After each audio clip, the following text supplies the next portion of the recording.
ठरलं तर मगच्या या मालिकेच्या आजच्या भागात आपल्याला पाहायला देखील भेटते की कसं जेव्हा अश्विन झोपेचे गोळी घेण्याचा प्रयत्न करत होता तर तेव्हाच सायली येते आणि त्याला बोलते की नाही भाऊजी असं नको करा आणि त्याला गोळीच नाही घेऊ देत. पण तरी तो जे ते खूप प्रयत्न करतो आणि न करताही सायलीला त्याला एक थापा मारावंच लागते.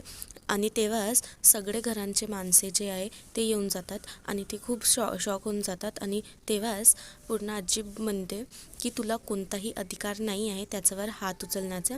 आणि तेव्हाच अर्जुनचे बाबासुद्धा बोलतात की तुझ्यामुळे हे सगळं झालं आहे, तूनेच हिला खूप चढून ठेवलं आहे ना कल्पना. आता घे ज्यांनी आजपर्यंत आपल्या मुलांवर हात नाही उचलला, तुम्ही हात उचलला नाही आतापर्यंत आणि इनी उचलला. तर तेव्हाच पूर्ण आजी बोलते की हिला काढून टाका बाहेर.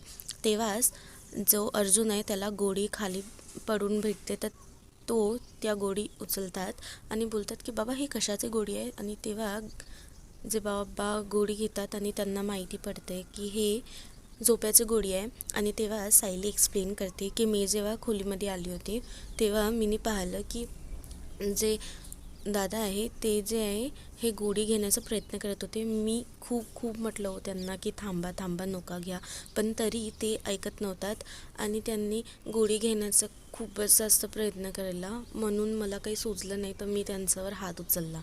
मला माहिती आहे, मला माफ करा. माझं काहीही इकडे कोणावरही काही अधिकार नाही आहे हात उचलण्याचा, पण मला आणखी काही सुचलंसुद्धा नाही. आणि तेव्हाच घरांचे सगळे माणसं जे अश्विनला आहे ते बोलतात की अश्विन काय झालं आहे रे, काही सांगणार आहे का तू, हे कशासाठी घेत होता झोप्याचं गोळी. आणि तेव्हा अर्जुनसुद्धा बोलतो की अरे सांग ना रे बाबा, आम्ही सगळे तुझ्यासोबत आहो, कोणी तुला काही ओरडा वगैरे करणार नाही आहे, कोणी रागवणारसुद्धा नाही आहे तुला. हे सगळं जे काही झालं आहे तू आमच्यासोबत बोलू शकते, तुला काय प्रॉब्लेम आहे, काही झालं आहे का कामावर. तर तेव्हा पण अश्विन काहीसुद्धा बोलत नाही. आणि पूर्ण आजीसुद्धा बोलते की अरे हे कशासाठी करत आहे तू, जीव देण्याचे प्रयत्न करत आहे का. आणि तेव्हाच बाबासुद्धा बोलतात की अरे जे काही प्रॉब्लेम आहे तू आम्हाला सांग ना, इकडे तिकडे हे सगळं करायची कायच गरज आहे. पण तरी थोड्या वेळानंतर जेव्हा अश्विन नाही बोलत असते तेव्हा सायली बोलते की बोला ना भाऊजी, पूर्ण कुटुंब आहे तुमच्यासोबत, तुम्हाला जे काही प्रॉब्लेम आहे तुम्ही पूर्ण सांगू शकता, काहीही इकडे कोणीही बोलणार नाही आहे, पण तुम्ही बोला तर अगोदर. तेव्हा पूर्ण आजी बोलते की बोलणार आहे बाळा, काय झालं आहे तुला. तेव्हाही अश्विन फक्त रडत असते, काहीसुद्धा बोलत नसते. आणि तिथेच जेव्हा सायलीला आठवते तर सायली बोलते की हे ते प्रकरण आहे का प्रेमाचं, मी तुम्हाला बोलताना ऐकलं आहे भाऊजी की तुम्ही बोलत होता एका मुलींसोबत, रिया नाव होतं ना तिचं, रिया.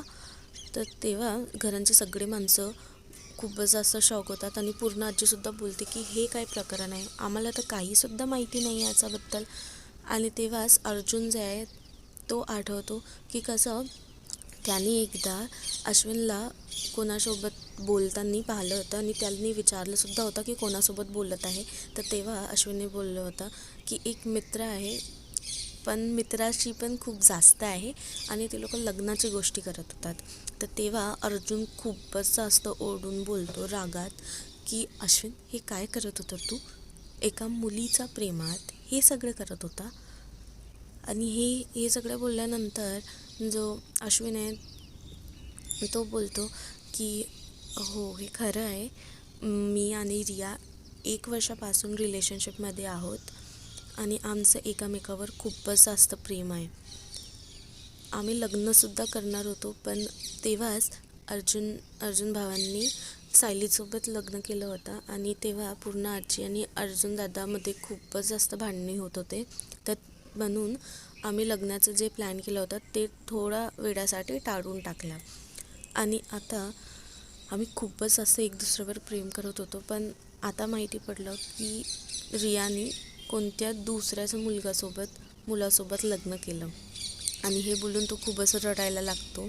तेव्हा अर्जुन आणखी रागात येतो आणि मग बोलतो की अरे तू काय करत होता, एका मुलीसाठी तू आपला जीव द्यायला निघाला होता, तुला लाज कशी नाही वाटली रे. आणि त्या मुलींसाठी ज्यांनी तुला धोक्यात ठेवलं, तुला सोडून कोणत्या दुसऱ्या मुलांशी लग्न केलं, तुला दिसलं कसं नाही. ती स्वार्थी होती. तिला जेव्हा तुझं काम होतं तेव्हा तिने तुझ्याकडून जे काही काम होतं ते काढून टाकलं आणि आता जेव्हा काम नव्हतं तेव्हा तुला सोडून टाकलं. म्हणून मी कितीदा म्हटलं आहे तुला की हे लग्न प्रेम हे सगळं करायलाच नको हवं आहे. आता सोडली ना, ती तुला सोडून गेली आणि तू काय करत आहे, इकडे तू जीव द्यायला निघाला आहे आणि ते तिकडे मस्त आपली जिंदगी जे पण आहे ते ते चांगलेपणाने वागत आहे ना, आणि तू हे सगळं करून काय काय बरं करत आहे. सगळे इकडे तुझ्या चिंतेमध्येच आहे. आणि हे बोलून अर्जुन रागातच असतो की तेव्हाच कल्पना आई बोलतात की अश्विन, अरे हे सगळं नको करू ना बाबा. तुला माहिती आहे ना, आम आमचा जीव आहे तू तू असं करणार आहे तर आम्ही कसं बरं राहणार आहे. तेव्हा अश्विन तास तास हेच बोलत असतो की नाही, मला नाही जगायचं आहे. मी रियासोबत खूपच जास्त प्रेम करतो. मला तीच हवी आहे. मी तिचा विना जगूच नाही शकणार आहे. मी मरूनच जाणार. हे परत परत बोलत असतो. तर तेव्हा कल्पनाई बोलतात. कल्पनाई आणि अर्जुनचे बाबासुद्धा बोलतात की नाही रे बाळा, असं नको करू. तू तू हे सगळं करणार आहे तर आमच्याबद्दल थोडा तर विचार कर. आणि कल्पनाही बोलते की तू असं करणार आहे ना, तू बाहेरसुद्धा नाही निघणार आहे ना, तर ठीक आहे, मी याच खोलीमध्ये राहणार आहे, तुझ्यासोबतच झोपणार आहे. आणि हे बोलल्यानंतर सगळे घरांची माणसं बोलतात की ठीक आहे, याला आराम करू दे, आता आपण उद्या भेटूया याला. आणि हे बोलल्यानंतर सगळे एक एक करून खोलीच्या बाहेर निघून जातात. तिथेच अर्जुन सुभेदार आपल्या खोलीमध्ये जाऊन खूपच जास्त विचार करत असतात की कसं जे अश्विननी हे सगळं केलं माहिती नाही, थोडं वेळ पण लेट होऊन जाते सायली, तर त्याच्यासोबत तर खूपच जास्त वाईट घडलं असतं. आणि तेव्हा तो बोलतो की हे मुली असे करतात कशाला मला कळत नाही. हे सगळं करून फक्त इनोसेंट मुलांना, हे जे अश्विनसारखे मुलांना ते फसवून आणि मग सोडून चालले जातात. आणि मग हे मुलं असंच करतात आणि त्यांना काही वाटतसुद्धा नाही मुलींना हे सगळं केल्यानंतर. सगळे फिलिंगसोबत खेळत असतात. आणि तेव्हाच तो दिवाकडे पाहतो, कॅन्डलकडे, आणि मग विचार त्याला येतो की कसं तो पण सायलीसोबत असंच वागत होता. जेव्हा सायली होती हॉस्पिटलमध्ये तेव्हा तो रडतसुद्धा होता. तिला सगळं काही जे काही आहे तो पूर्ण आठवत करत होता. आणि मग तो विचार करत होता की मी पण तर असंच वागत आहो ना सायलीसोबत. मला माहिती आहे की ती मला सोडून जाणार आहे 5 महिन्यानंतर, पण तरी मी त्यांची आदत लावून घेतली आहे स्वतःला. आता मला हे सगळं ना थांबवायच लागणार आहे. नाहीतर मी पण जे अश्विनने केलं तेच करून बसणार आहे. आणि हे बोलल्यानंतर तो बोलता मला सायलीसोबत डिस्टन्स मेंटेन करावंच लागणार आहे. आणि जेवढं पण कॅन्डलला दिवा होता तो विझून टाकतात. आणि तेव्हाच सायली येते. आणि मग सायली बोलते की मला खूपच जास्त ना टेन्शन होत होती. माहिती नाही, मला ना खूपच धाक वाटलं होतं जेव्हा अश्विन दादानी हे सगळं केलं होतं. माहिती नाही, मी वेळेवर नाही आली असते तर माहिती नाही कायसुद्धा झालं असतं. तर तेव्हा हे सुद्धा बोलते की तुम्हाला त्यांना अश्विन भाऊजींनी हे सगळं केलं तर तुम्ही त्यांना दिलासा द्यायला हवं होतं. पण तुम्ही काय करत होता तिकडे, हे प्रेम असं मॅरेज तसं हे सगळं करून आपलंच भांडं फोडत होता ना तुम्ही. हे वेळ नाही आहे हे सगळं करायची, तुम्ही त्यांना दिलासा द्यायचा होता. तर तेव्हा अर्जुन जे आहे तो तिला इग्नोर करतो आणि मग बोलतो की सायली मला याच्याबद्दल काहीसुद्धा बोलायचं नाही आहे. आणि तिच्याकडे बोट टाकतो आणि मग तिकडून निघून जातो रागत.